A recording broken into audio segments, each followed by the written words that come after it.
নমস্কার, কুকমেকারে সকলকে স্বাগতম।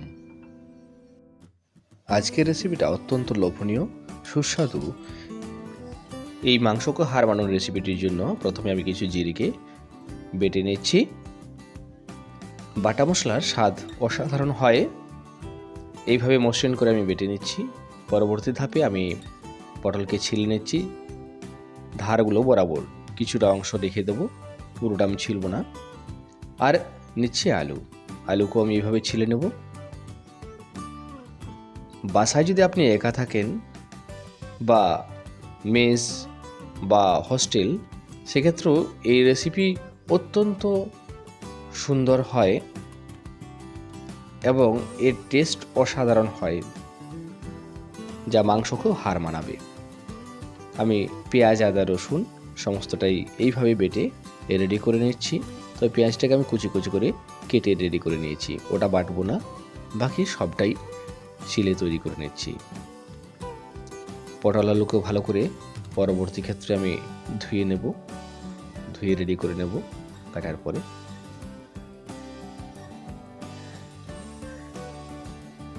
এরপরে যে মাছটা আছে, মাছে আমি লবণ মাখিয়ে নেব, হলুদ মাখিয়ে নেব এবং পটল আলুতেও লবণ হলুদ মাখিয়ে নেব।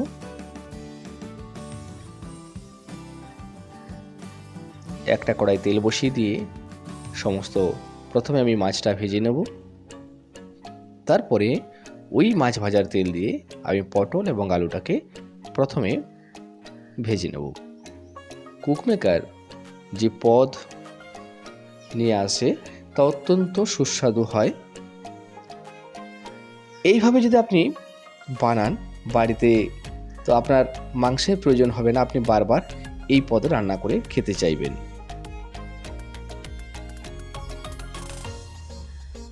যারা চ্যানেলটিতে নতুন, তারা অবশ্যই চ্যানেলটি সাবস্ক্রাইব করে পাশে থাকবেন। বেল আইকন নোটিফিকেশনকে অন করে রাখবেন। নোটিফিকেশন অন করে রাখলে আপনি আমার নতুন নতুন ভিডিও আপলোড হওয়ার সাথে সাথে পেয়ে যাবেন।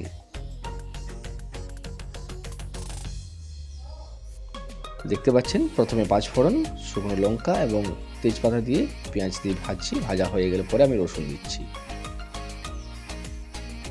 রসুন দেওয়ার পর আমি টমেটো দিয়ে দিলাম। টমেটোর পরে দিয়ে দেবো আমি আদা, বেটে রাখা আদাকে। এই সমস্তটা আমি ফ্রাই করে নিচ্ছি। বেটে রাখা মশলা দিয়ে দিলাম। এই লোভনীয় পদটি অনায়াসে 15 থেকে 20 মিনিটের মধ্যে আপনি বাড়িতে তৈরি করে নিতে পারবেন।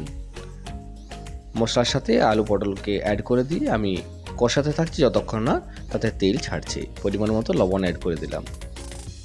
মাছ এবং ওল দিয়ে যেরকম মাছের রান্না রেসিপিটা আমি অলরেডি আগে দেখিয়েছি, সেটা অত্যন্ত সুস্বাদু হয়।